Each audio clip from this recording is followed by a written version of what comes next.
Hi, everyone, and welcome to the Bream Fishing Project. I've got to tell you, I'm excited about this one. It's a brand new event from the ABT. Well, kind of a new event. It is basically a Victorian Open, and this was a really good one. Great turnout. Also, there was some great bags brought in. It was a cracking event with some great coverage with Josh Carpenter and Starlo. I don't think you can get better than that. Anyway, let's roll the intros and I'll tell you all about it. Here we go. Welcome to the Bream Fishing Project. This is where you need to be every Tuesday to find out all the latest tips and tricks to help you target bream on lures. You'll get to hear from some of Australia's elite bream competition anglers and see how they were able to achieve their results in competitions around the country. Now, here's your host, the 2019 Hobie Kayak Fishing World Champion, Andrew Deeth.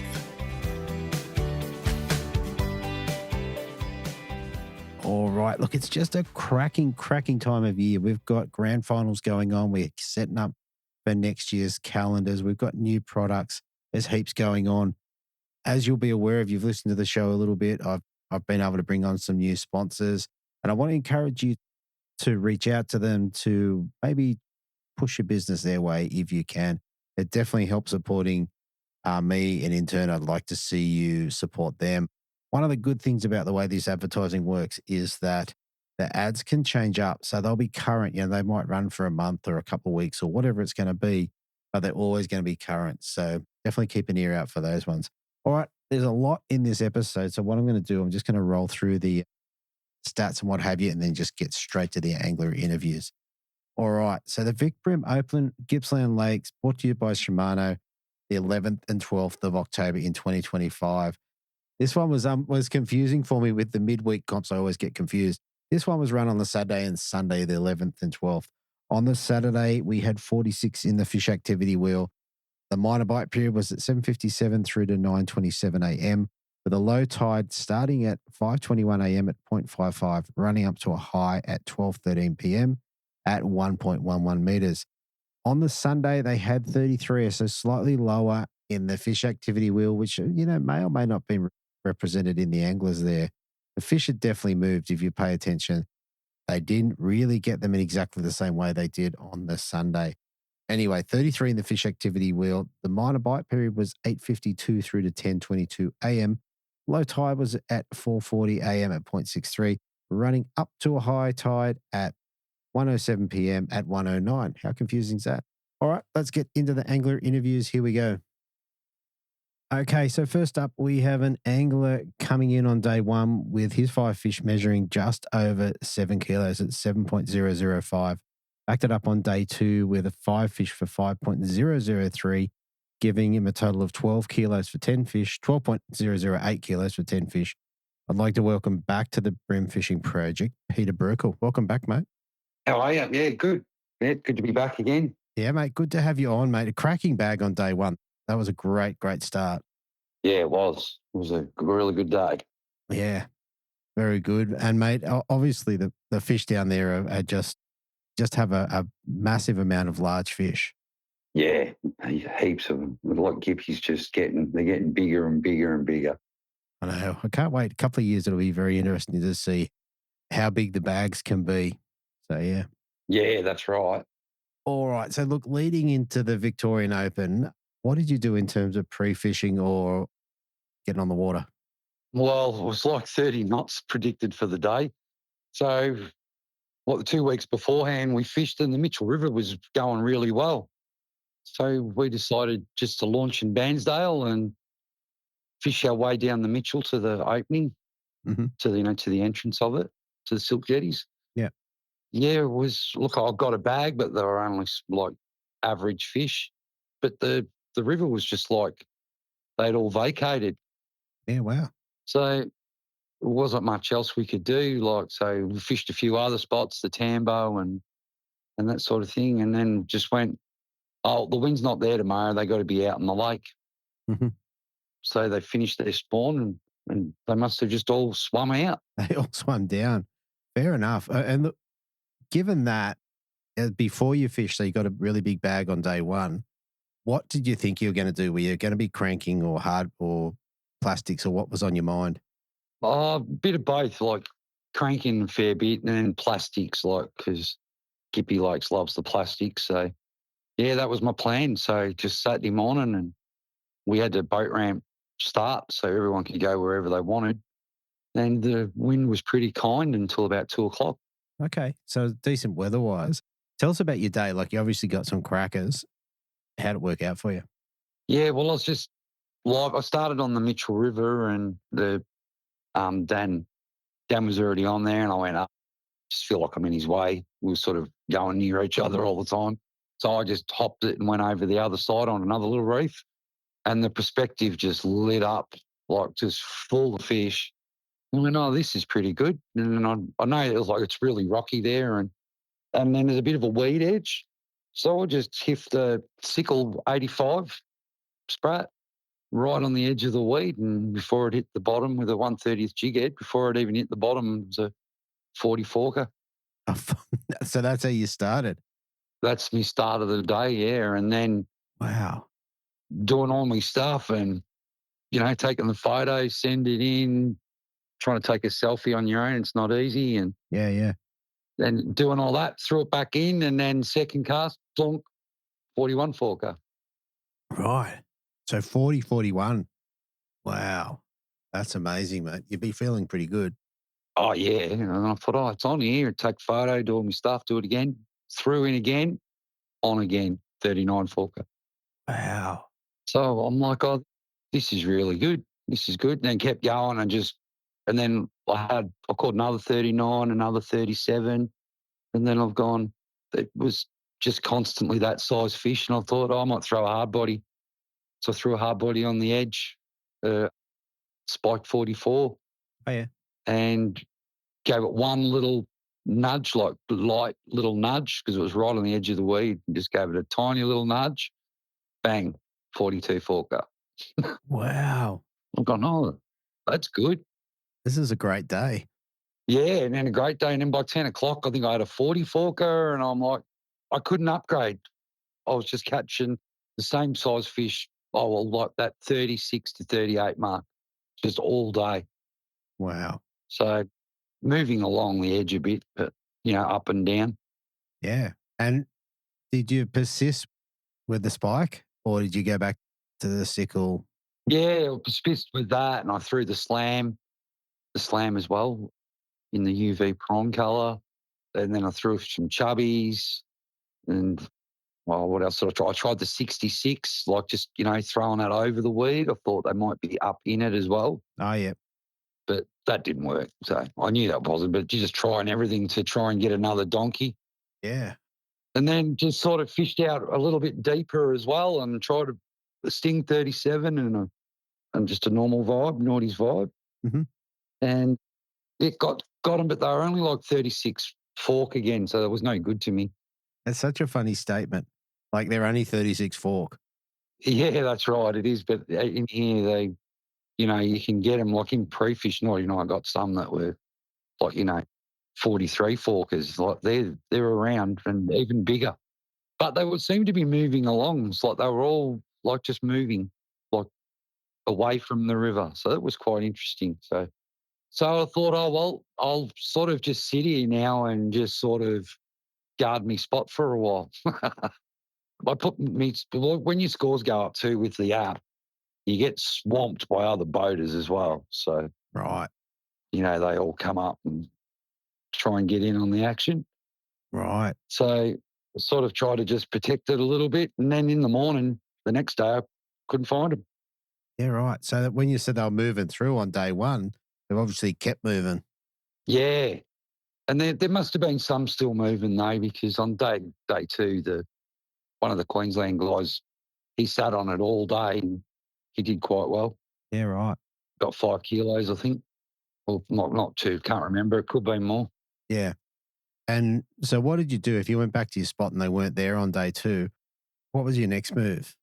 I went up the back of the Nico, up the back of the lake, past Nico, Yep. donged bag of 34 forkers, Okay. and then just kept driving around, just looking everywhere, and then sort of worked something out towards the end and got a 39, 37 and a 36. Okay. And I went, oh, well, I'm going to drop down the leaderboard with that, and then run out of time. Yeah, wow. But drove everywhere on day 2, went everywhere. Yeah, yeah, as you would, as you would. So, Was there a pattern on day 2 in terms of hard bodies or plastics, or was there a trick that was happening? no, it was a bit of everything. Like, it was like I picked the 39 fork up on a sting Yep, and then tried that for another 20 minutes, nothing, and then put it down and grab the slam, yep. plonk, got another one, and then threw that again for another half an hour. I couldn't get a bite, and then pick up the sickle 85, throw it out, clonk, 37. I'm like, there's no pattern here at all. Yeah, It's just yeah, like, just keep changing lures. So, and then I did, and then just needed like one more kicker, one more big fish would have helped a lot. yeah, 100%. They're the things always leading day ones. Day one's normally in history. When you're leading day one, it's hard to knock it off the second day. So, Yeah, yeah, I'm hearing you. Mate, for people who don't know what those lures are, the sting is the vibe with the stingers on the back or the blade, yeah, that's right. Yep. and the slam is like a really deep running hard body. Yeah, more like a spike, but it's similar to a dunk. Yeah, similar to a dunk. And then the sickle is like the sickle 85 sprat is a curly tail sprat. So really different lures. Yeah, and I was throwing Sprat 75, of course, because I always throw that, but Yeah, I didn't get much on that. So, that's interesting, eh? yeah, no, it was good fun. It was a big 7 days in the end. I was buggered Well, that's it. with Well, the you rolled grand straight final out of that. straight after it. That's it. Yeah, And then went into tough fishing. So you've gone from there where you've got all these kicker fish and then you're struggling to catch them. So started strong and then slowly fell. well, there you go. There you go. Well, mate, you still did enough to come in fourth in the first Vic Open, which was pretty good going. Yeah, that's right. Yeah, it was good. Yeah, I was happy with that. And got the biggest ABT bag, I think, Well, there you go. that's been recorded. I So, didn't know yeah. that. So how it's good to have that title too. Yeah. I think that's what Morgan said, or Nicole said. At 7 kilos, it sounds about right. So Yeah, I think it is. There's bigger ones in Vic Bream, but not in the ABT, I don't think. yeah, okay. Very good. All right. Look, before we move off the fishing, just what sort of leaders were you running for the couple of days there? 3 and 4 pound Harris fighter. Okay. Yeah. So pretty light considering the size of the fish. Yeah, and I was just using that goose and hard, Oh, yeah. was it 14 pound, point 4? At 0.4. Yeah. So you can cast it a mile as well. Yeah, you can. I didn't really need to, but they were my 2 favourite rods for the soft plastic. So I was like, because I didn't have to cast far. I was probably only casting, I don't know, 40, 50 feet. Yeah. Right. Right. Were you casting at fish with your live or were you just casting the area? No, I was just looking at them on the perspective. It was that many, you couldn't really pick them out. So I was just more focusing on the weed edge and then dropping it right on the edge of the weed. And as soon as you got it was right on the weed line that we were on. Yeah. If Right. you went a little bit past, it would foul up. And Yeah. Wow. yeah, especially with a hard body, like you had to be spot on with your casting, otherwise it wasn't going to work. Yeah. And the 66, I can't remember what the actual name of that is, but it's one of the newer lures out of Hurricane. Was that good for you? Yeah, the RBX. Yeah. No, well, not really. I didn't catch anything on it, but normally it's really, really good. So that's why I thought I'd try it. But yeah, it was just sort of, I was just moving it. But when I come past the weed edge, it's like they weren't interested. It had to be on the bottom. Yeah. Okay. So I just went, that's not going to work. Yeah. Yeah. Just a bit shallow on the day. Tried the Fat 37 in UV and kept getting bumps on it, but they wouldn't eat it. Yeah. And then I thought I had the spike that was, I love that Daiwa 44 in the matte prawn Oh, yeah. in the XDR. Yeah. The XDR. And so I was just throwing that like right on the edge and then just like one quick pull down and then you just feel hit the rocks and then just keep your line tight and then just move it a little bit and bang on. Just wait for it to happen. So yeah, just wait for it to happen. It was good. It was a really good day. I reckon I caught the first day we caught, I don't know, 40, 50 fish. Right. So Wow. And to have them to be that caliber, like I've said before, like to be putting kilo fish back, I mean, almost any other system, that's amazing. Yeah, that's it. Yeah, it is. Yeah, it was a bit different. Gippy Lakes fixed a bit different. No one really went to Hollands and Mm, so it was, yeah, a bit different. Everyone was up the top end. So it made it pretty busy too. yeah. Yeah. And I think traditionally a different time of year for at least ABT to be down there, I think. So, Yeah, it's a pretty, not a real good month for the blacks around here. I mean, it ended up working very well, but if they hadn't come out of the rivers, I think it would have been a totally different story, all the bag sizes. yeah, right. Oh, very good. All right, mate. And look, you ended up in fourth place. What'd you get to take home for fourth in this one? 2 grand, I think. 2 grand. That's pretty tidy. Yeah, it's 2 grand, a little plaque and a badge, something to stick on the wall. Very good. Yeah. All right, mate. Look, last thing before we shoot off, is there anyone you want to give a shout out to or say thank you to? Yeah, Nicole and Steve Morgan, they do an awesome job, and all the travelling and everything they do to organise your stuff. Like, yeah, them and, Naughty Hurricane, Mm, always helping me out. Yeah, and just Chris Hickson helps me out with all my boat stuff and Manning Marine and all that. Yeah, that's about it, really. fair. Oh, and Kath for letting me go. Fair enough. Good on Kath. That's it. She's got no choice, really. Ah, we won't say that. That's it. Oh, very good, mate. She'll know that. Well, look, mate, thank you so much for coming on and having a chat.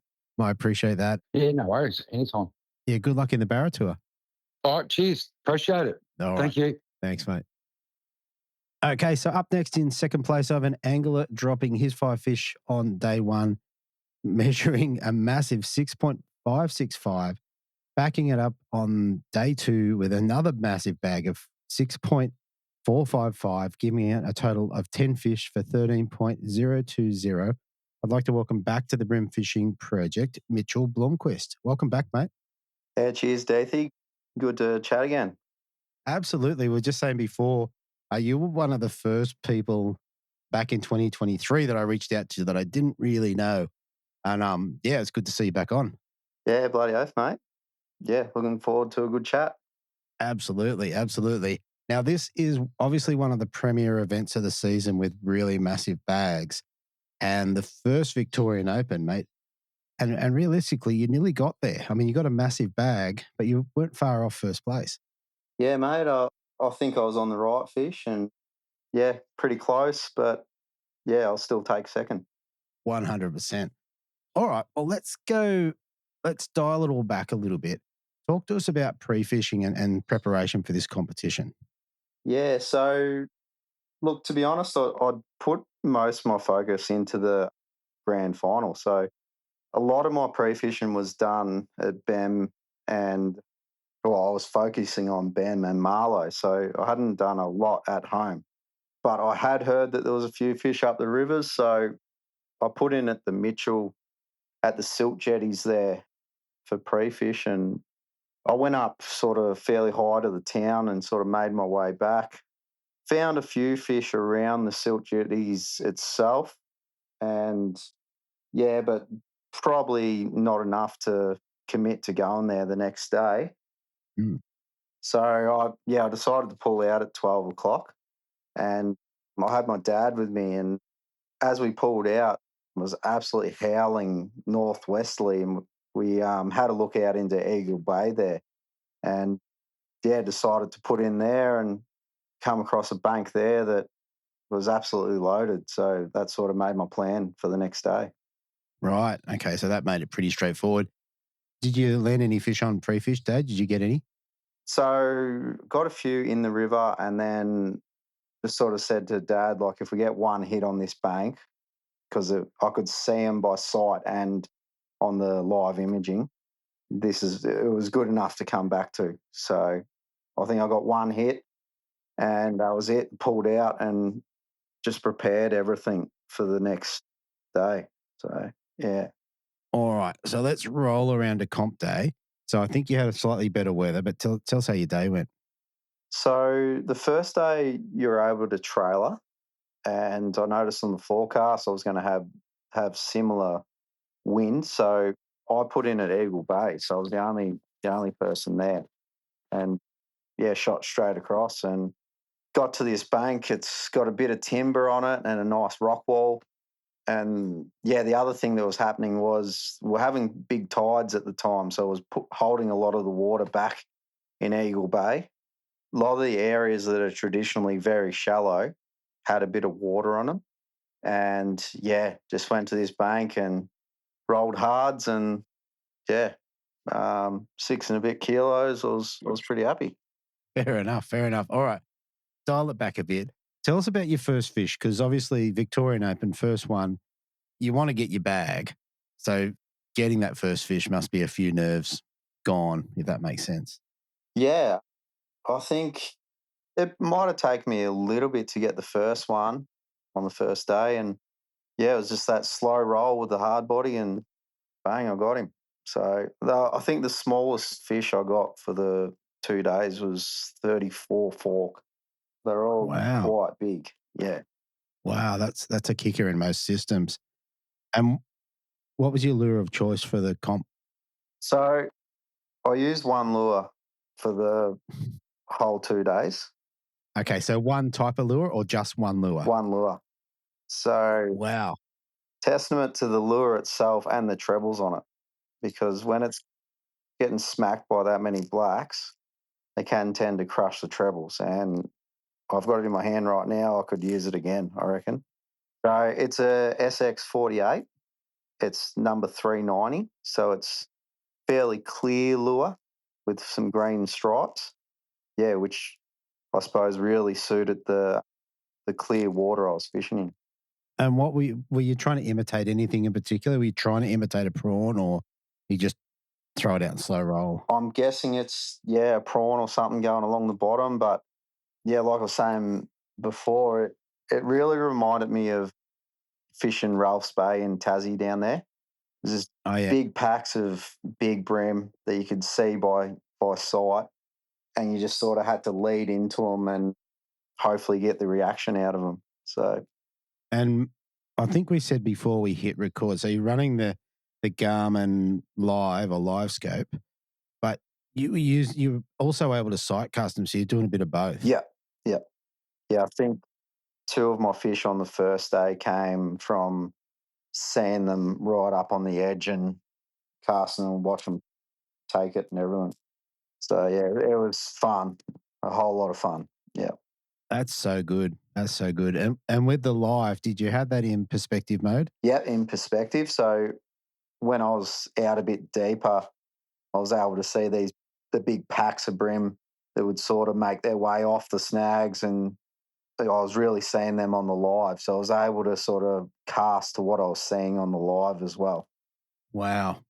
And could you see your SX 48 on the live? Yes. Or not so yeah, much? occasionally. Yeah.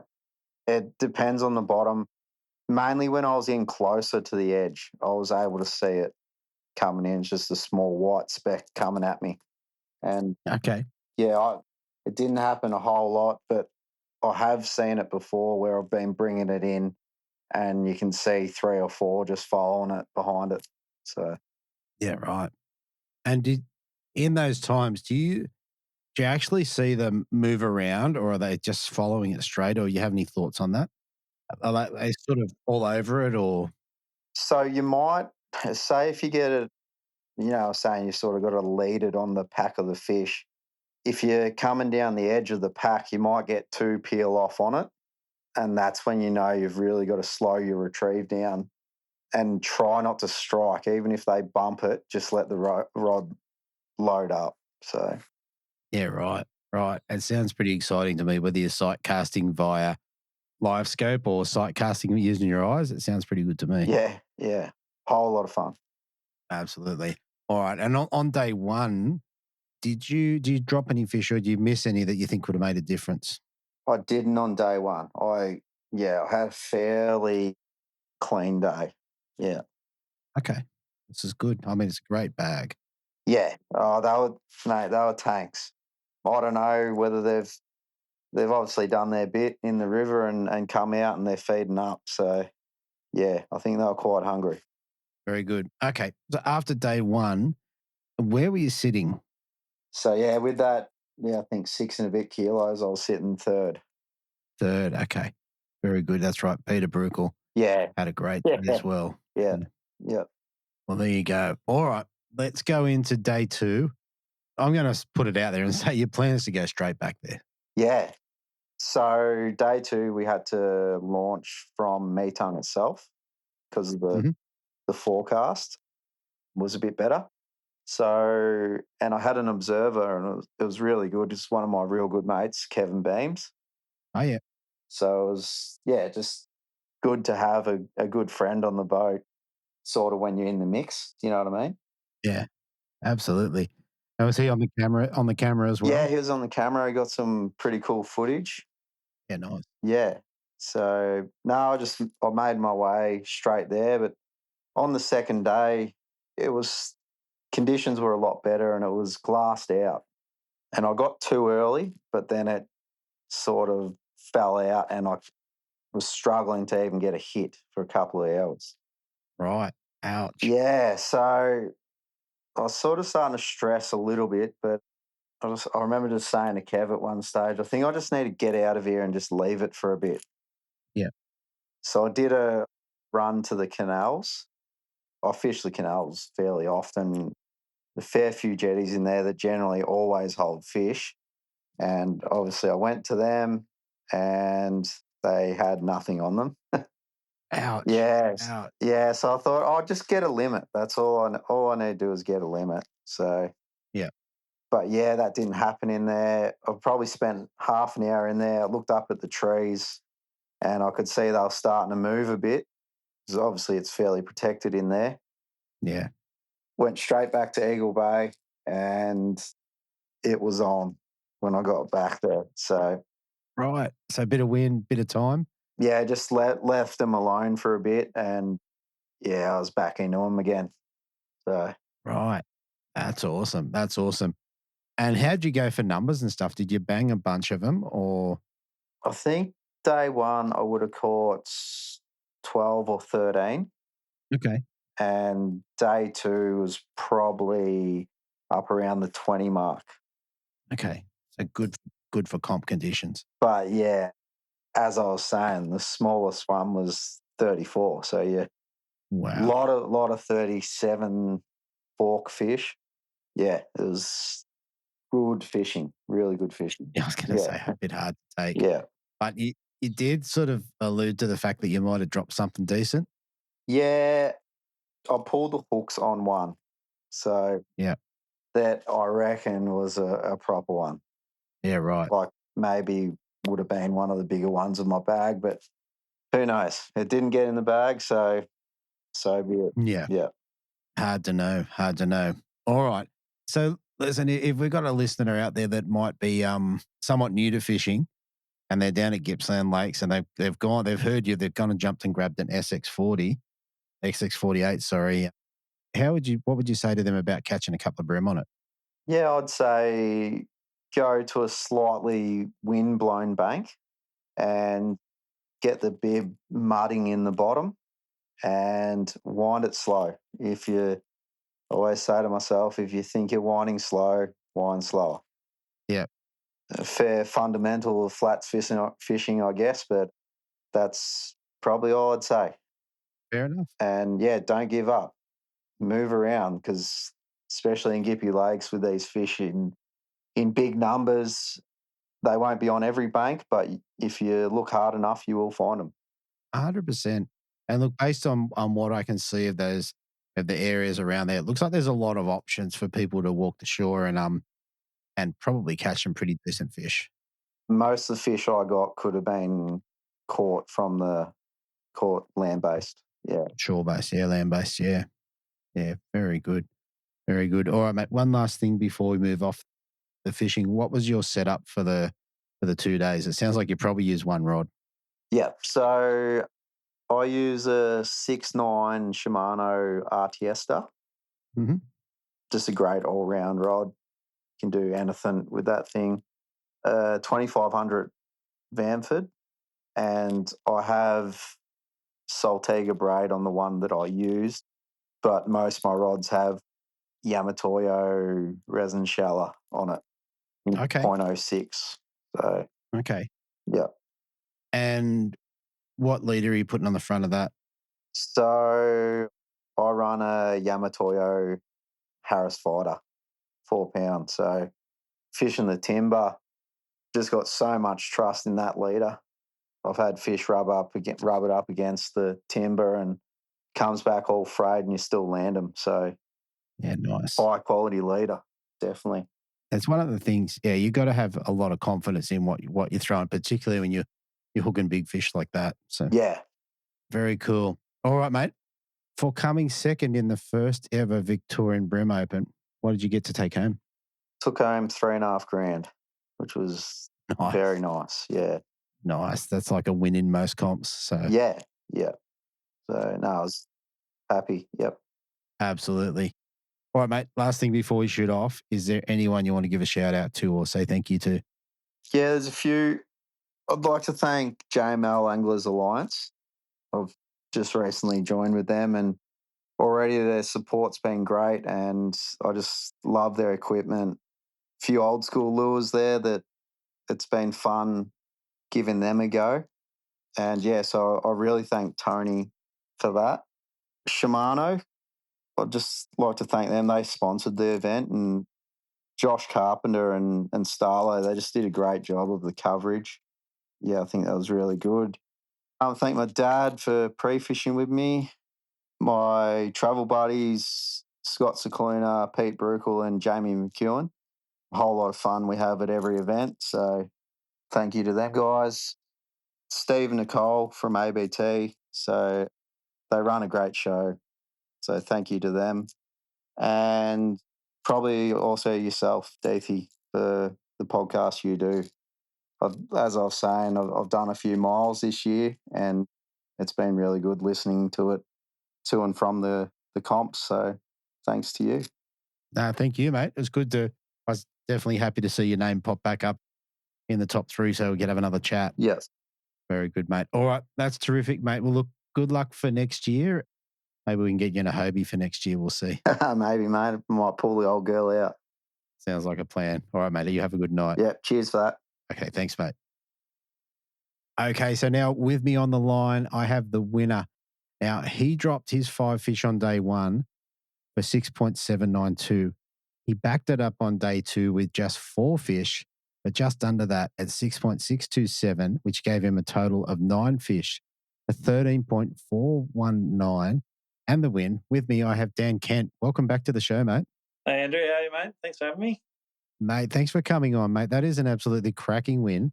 And I didn't actually realise till we spoke just before that it was 9 fish limit for you. Yeah. Couldn't find that last fish on the last day. I had an hour to go to try and find it and just could not get a bite. It couldn't happen. Well, the interesting thing about that is I said to you before we started, you got your fish there and it's an average of 1.349, but it's not because it's only 9 fish. It's actually an average of 1.491, so nearly 1.5 kilos average. For 9 fish, that is crazy.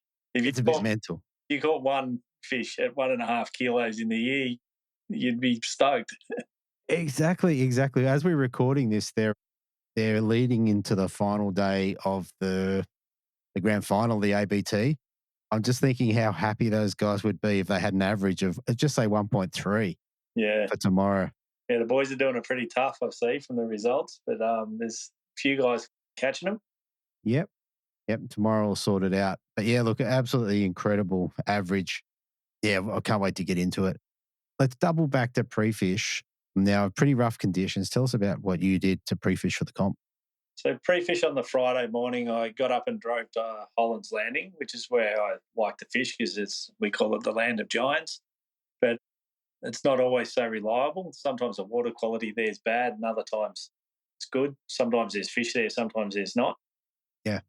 So I did a run of about 5 different spots there that I've got that are always pretty reliable and never saw a fish, never marked a fish on the sounder. There was actually some big bait schools there in the entrance of the straits on the sounder, right, but nothing around them. Yeah, okay. And I just couldn't find a fish. So I put the boat back on the trailer, and as I left, the wind just got stronger and stronger. The time I got back into Bairnsdale, I was like, what am I going to do? It's so strong you can't get out on the lake anymore. So I called into Paynesville and dropped the boat into the canals there, Mm-hmm. along where the houses are on the sides of the canals. And I was just sounding along the canal, and I picked up a good school of fish on the sounder. I thought, geez, they look like bream. They're hugging the bottom nice. And I dropped in a plastic and caught two and missed another one, and thought, oh, well, now I've got some sort of a plan. But they weren't big fish. They were only sort of 32 fork fish. But Yeah, thought at least I've got something to go by. that's right. Yeah. Not going like we said before, not going to win your comp, but definitely fill a bag. That's right. Yeah. So the All right. plan always was knowing that the next day was going to be a better day, that I could actually go and search a few other spots that I knew from previous fishing experiences there, and then I'd always fall back on those bag fish that I had in the canal.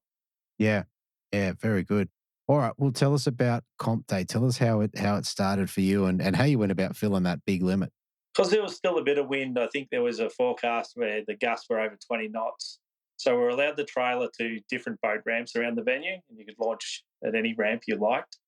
So I chose Paynesville with the intentions of ducking straight across the lake to the Mitchell Flats to try the little rock bar out the front of the river mouth there. I've done really well on it before, and it suits my style of fishing. So I ripped it straight across there in the morning, and first cast of the morning, I sort of duffed it and just did half a cast and cranked it back in. Then I threw my lure back out, cranked it down to the bottom, and it just went clunk. Right. Took off, 36 forker, leapt straight out of the water like a barramundi. Wow. I saw it and I thought, geez, that's 10 times bigger than anything I've seen yesterday. So took me time, got it in, and then, 7:08, I logged my first fish in the morning, and it was a kilo fish. Okay, that's a great start to an open, to the first open.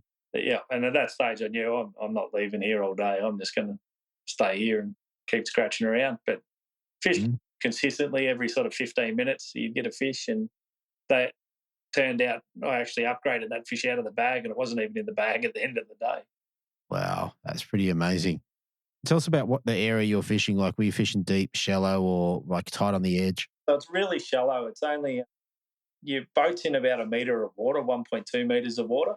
Mhm. Rocky reef comes up right up near the surface. The waves actually crash on it when the wind blows. So Right. foot deep. And the key to get a bite was to throw your lure right up onto the shallow part of the reef and then crank it down into the rocks and rattle it around into the rocks. Yeah. And the fish would grab it. There were a couple of other guys fishing beside me, and they were casting to the edge of the reef and then winding back out, and they weren't getting the bites that I was. Yeah, right. What was the water conditions like at that point? Like the day before it had been blown its head off? Water was filthy. It was really brown. It didn't look good for lure fishing. You thought, how are they going to find a lure in this? Yeah. I actually had a lot of gulp scent on my lures. I really smothered them up Yep. with that in mind. And I don't know whether that helps or not, but it certainly doesn't deter them. So I'm going to keep doing it.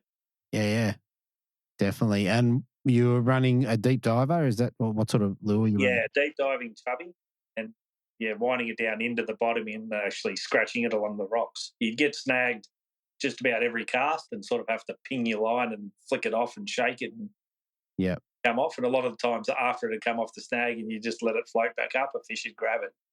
Right. I think they like you stirring up the shells and the grit and the rocks on the reef, and it gets them excited. Yeah. So if you're getting snagged on the bottom, did you have any take it off the bottom, like off the snag? Not off the snag. No, I've had that happen in the past, but it didn't happen to me. Yeah. And did you continue to just fish the chubby for the whole day? I did. I didn't fish anything else the first chubby. Fair enough. So you dialed it in. I think I only caught 9 fish, and every fish helped me. So every fish was an upgrade that I caught, except for one. Oh, wow. 34 and a half right at the end of the day that didn't help me. Everything else was a bigger fish as I went. Wow, that's a great day. That is a great day. Did you have an observer with you on the Saturday? I didn't. No, I was in the boat all by myself. Yeah. Yeah. Okay. That's a shame. It would have been good to see some of that. Yeah. All right. No footage as such. I had guys fishing side like really close all around us, and it was great watching them catch fish and trying to net a fish and big fish, and everyone's catching PBs. And Yeah, nice. it was a great vibe on the water, a really good feel, even though it was competitive at the same time. Yeah, that's so good. All right, and did you lose any on day one? I think you were sitting second or third. I did lose a good fish. I moved up to the entrance of the Mitchell for about an hour and sort of spot locked myself there. There's a few rocks right on the entrance, and I actually caught 2 fish there, and I dropped another fish that was, I saw it halfway back to the boat. It was well over a kilo, but I don't know whether it was going to help me or not. For the day, I don't really think it cost me. Yeah, it's an interesting statement. It was well over a kilo, but I'm not sure whether it would have helped me or not. Yeah, That's a good statement. I needed a 1.3 to upgrade. So that is crazy. What about hooks and changing lures? Did you have to change out your hooks or lures throughout the day? I lost 4 lures from getting snagged on the reef. Yeah. I tried not to start with, didn't want to take the boat in and try and get them off because I didn't want to scare anything that was in there. So it was just ping them off, tie on another one. Yeah, okay. Away you go. And I upgrade all my hooks to the Decoy Y25. What size? Size 10. Size 10. Okay, so pretty solid hook then. Big hook, yeah. Yeah, so you'll be able to pull pretty hard on that. You can, yeah. You don't straighten them, or even when you catch fish and get the pliers out and pull them out, they're always ready to go again straight away. Yeah. What was your setup? What was your the line and rod reel sort of set up for that? So I've got a custom-made Ian Miller rod, Control Freak. It's a 7'1" that I come up with the specifications for myself, and Ian made for me. Nice. I've had it for about 10 years, 11 years now, and it's a ripping rod. It just suits me, and it's the first. I've also got a lot of his production rods. I have 7 rods. Yeah, but this one's the first one. I just pick it up and use it every time. And yeah, right. And what's the rating on that rod? I think it's 1 to 3 kilo. Okay, so it's light. Yeah, it's light, but it's very stiff. It's a very high graphite modulus. Yeah, okay. It's more so than the production rods. It's a lot more responsive. I can feel a lot more with it when I'm using it. Yeah, okay. Yeah, and I used 9-pound Yamatoyo PE Resinate braid. Okay, that's a new one. So that's from JML, who do eco gear and all that. Yeah, they do a lot of leader material and that as well. Yeah, right. So I use that on most of my gear, on all of my gear except for one, which I was just re-spooled recently with a spool of braid that I won at the Victorian Classic. Nice. I used 5-pound Yamatoyo leaders in the Paris. It's with a Jackall Chubby, and that's the whole setup. That's the whole setup, right. I use about rod length and a half so over 2 meters of leader. Yep. And that's about it. Wow. It's interesting. Like we've all got thousands of lures, but then sometimes it just comes down to one setup. It does. And it did. Like I actually snapped the leader off, the leader knot at one stage. And I put it down and used another rod, and I actually caught a fish on that other rod. And then I just went, this doesn't feel right. And I took the time to sit down, re-rig the leader, tie an FG knot, get it all back up and running and keep going with my main rod. Yeah, well, that's it. I think confidence comes into that. Like you're obviously in a good position. You want to keep the confidence. That's right. Once I had 5 fish in the well, you sort of feel like you got all the time in the world. When you don't have them, you're chasing yourself around in circles all day. That's right. I was going to say that'll be interesting coming into the next day. All right. You went back to the weigh-in. You dropped 6.792. So what would we say that was second or third? Second place overnight. Second place, yeah, with Peter just coming in just over 7. What are you thinking overnight? What's your plan? I thought I'm a chance. I'm still in this. If those fish are back there, I'm going to catch the same again tomorrow. I was fully confident that I was coming back with 6.6 kilos plus the next day. So. That's pretty accurate. So given you fished the same rod and reel mostly all day, there wouldn't have been much re-rig or anything. No, it was just that one retie. That was all I had for the whole day. Yeah. The whole day, yeah. But I pinged a couple of lures off that just snapped right down at the lure knot. Yeah. Because it's rubbing on the barnacles on the reef. I pretty sure. And then you just retie a new lure and go again. So Go again. How many jackals do you have in stock? I had about 8 with me, and I lost 4 the first day. And I actually dug through my bag and found everything I had, and then redid all the hooks overnight Yeah. that I had. So they were ready to go. And I tied 3 rods up with jackals on them for the second day. Okay. Yeah, that makes a lot of sense. All right. Let's go fishing on Sunday, or tell us about how that went for you. So second off at the start line. So got a good start, got away in clear water and straight to the reef. And it was glassed out. It was just dead flat, no movement. Started fishing, cast, nothing, no hits, no movement, no swirls, boils, couldn't see any fins sticking out of the water. Oh, no. Totally different day, yeah. So an hour passed and it was like, what now? I've got nothing. Yeah. So then the thought of those schoolfish started playing on my mind. Thought maybe no one else is catching them around me. Maybe if I nick off here and put a couple of fish in the well, I won't be so bad off. Yeah. So I actually packed up and took off back to the Painesville Canal. Yep. Pulled up where I'd caught the fish and wasn't sounding the fish like I was on the practice day. Okay. But I thought I'll have a fish. There was a few fish markings, so I had a fish anyway, and I actually hooked up a fish and it fell off. Oh. So I had nothing, kept fishing, went, nah, this is not working. If I'm catching nothing, I want to go back to where the monsters are and catch nothing there, just in case there's a bite time, a tide change, wind blows for a bit. They might just come on and it can be all over in an hour sort of thing. So 100%. Yeah. All right.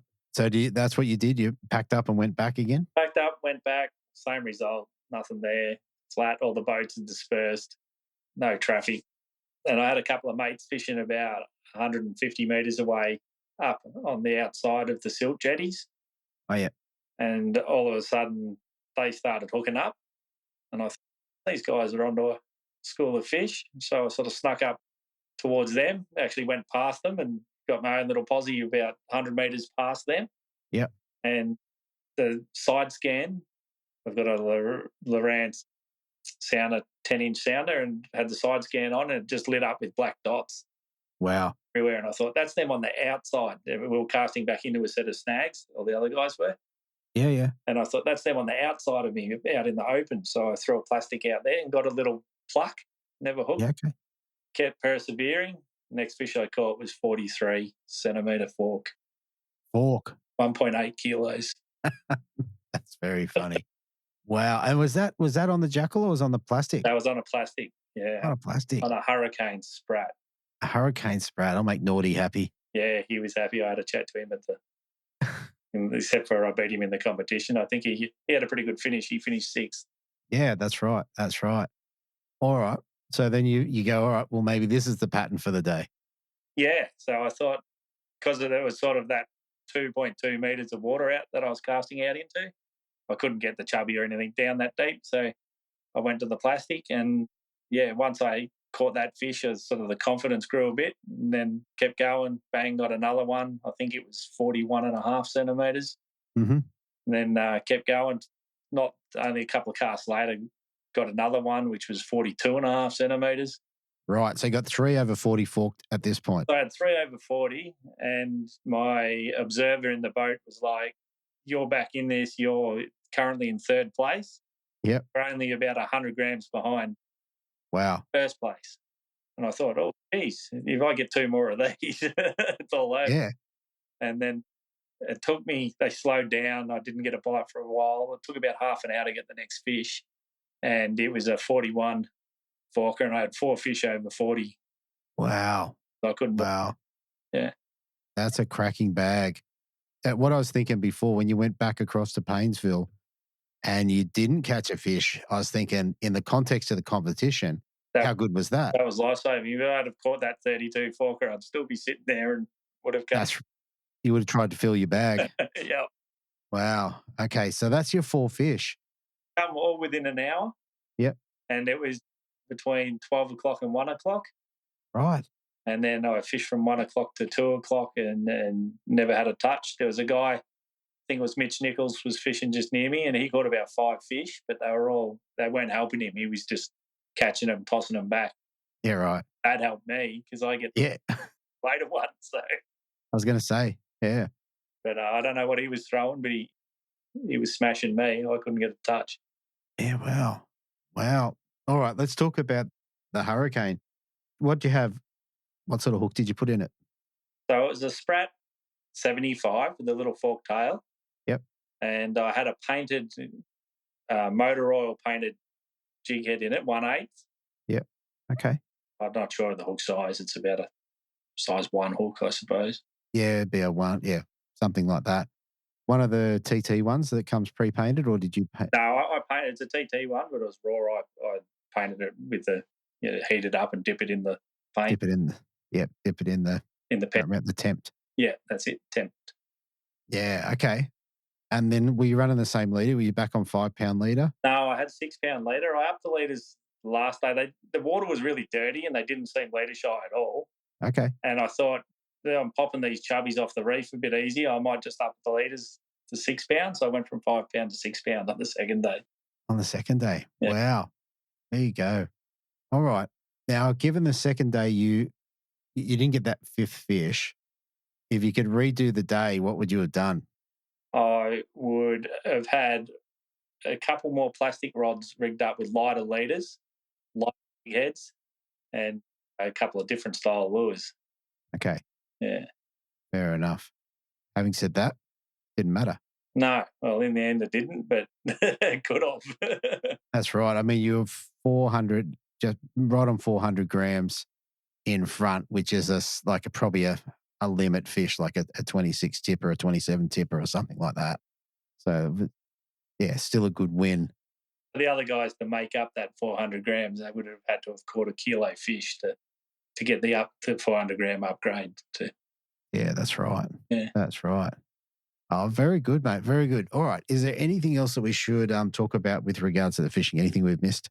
Oh, really? That sort of covers about everything I did. It's all a bit of a blur at the moment. It's sort of crazy how caught up in the moment you get and kind of forget what happened, but yeah, it'll come back to me as I keep recalling it over the weeks. Absolutely. I mean, I think it's a big win. The inaugural winner of anything, I think is fantastic. And given the success of the competition, the numbers that turned up, I'm sure we'll see it again. It was very well supported by all the Victorians and a couple of interstaters, but I think it'll only get bigger and better. And it's like, who wouldn't want to come to that venue and fish? 100%. 100%. And like anything, the more boats, the bigger the prize pool. That's bring it on. More the merrier. You could put 60 boats on that lake and you still wouldn't see people. Yeah, that's easily. It's absolutely massive. So very good. All right, let's run through. What did you get to take home for first place? $7,000 cash, which was, I think Shimano sort of sponsors the cost of the event, and then the payback, it's 100% payback money from the entry. Okay. Got a trophy. Yeah. ABT trophy with Vic Open champion written on it, and the little sew-on patch that you get. With a first. With a first on it. How good is that? How good is that? All right. Well, mate, the other thing I wanted to talk about is you run a guiding service down there, fishing guides. So now people have got the chance to come and to fish with the Victorian Open winner. Yeah, tell us about what you do down there. Yeah, so I run Apollo Bay fishing charters out of the Apollo Bay Harbour. Got a 31-foot Noosa Cat boat, so it's ocean fishing, not estuary fishing, but we catch a lot of snapper and nanagai and flathead, gummy sharks, school sharks. We do tuna fishing through the winter months. Yeah. Well. Yeah, so how's the tuna been the last couple of weeks, last couple of months? It just come back. Actually, just before I took off to do this comp, the sea just lit up with life again. The whales are back. The dolphins are back. There's gannets bombing in the water everywhere you look from the ocean road. The sea's full of life again. So I'm hanging to get back out there and have a go. Very good. Well, this will take about a week from recording, so that'll still be current. So people are looking to come and have a fish with you. Where will they go to find you? Best is the website, which is just apollobayfishingcharters.com.au. There's a live calendar on there. You can see what trips are running and how many spots are left, and you can just book straight onto the calendar. Very good. And you said that you've just opened up new spots and they're already filling up. So. Yeah, so I've just opened up the summer months. right through to the end of January is available now online, and they're quickly filling up. So if you want to get in for summer, now's the time to jump on it. Very, very Don't good. wait, it'll fill up. This is a good thing. All right. Aside from that, Dan, is there anyone else that you want to give a shout out to or say thank you to? The boys I stayed with Hodgie and Alex Franchuk, Matt Kidd and Declan Betts. It's always good fun. Good group of blokes to hang out with. Just thanks, Shimano, for running an awesome comp. Start with ABT, Steve and Nicole. My family for supporting me through everything. And without them, you sort of can't get the time to get away. I've got a couple of kids, 16 and 12, so they're sort of handfuls. And they've been playing sport all year, so it's good. It's my turn now. It's fishing season. Yep. Well, there you go. All right, mate. Well, that is fantastic. Look, congratulations on the win. I think it's a really great win. I was happy to see you get it and to do it in such style with such big fish. Yeah, it's just one of those things where everything come together and couldn't have gone any better, except for that last fish. So that'll give me nightmares forever. Yeah, well, it would. I was going to say it would have been I know you said you had the estimator on, but estimators are not always quite right. So you would have been nervous rocking in. Yes, that's right. You always think I had every scenario in my head where someone hasn't logged their fish and it'll all get uploaded in a minute. Someone's messed something up and typed something in wrong, so it'll all get changed. And yeah, you don't till it's all legit. But when I went in to check my scorecard to make sure it was all right, Nicole gave me a high five and said, "Yeah, you're in." So that sealed the deal. How good is that? All right, mate. Well, congratulations again, and I'll talk to you again in the future. Thanks very much, Andrew. Thank you. Okay, so there you have it, everybody. There were some great interviews there. Really enjoyed talking to Daniel, Mitchell, and Peter. Different stories, but a lot of common themes in those as well. Last thing before I shoot off, I want to encourage you, if you've considered joining the collective, now's a great time. There's a couple of things coming up. We've got a couple of different sort of challenges coming in through next year. And yeah, it's just a lot going on. Anyway, I appreciate those who are in the collective. I appreciate those who are going to join up. And look, thanks for listening. And I'll talk to you next week with another massive show. Next week is huge. We've got the ABT Grand Final. It is a huge show. It's got to be 2 hours plus. Anyway, I hope you enjoy that one too. But for me, I'm signing off. I'll talk to you next week on the Bream Fishing Project. Thanks for listening. Hopefully you were informed, inspired, and entertained. If you were able to learn something or just enjoyed listening, please consider subscribing and rate us on your favourite podcasting platform.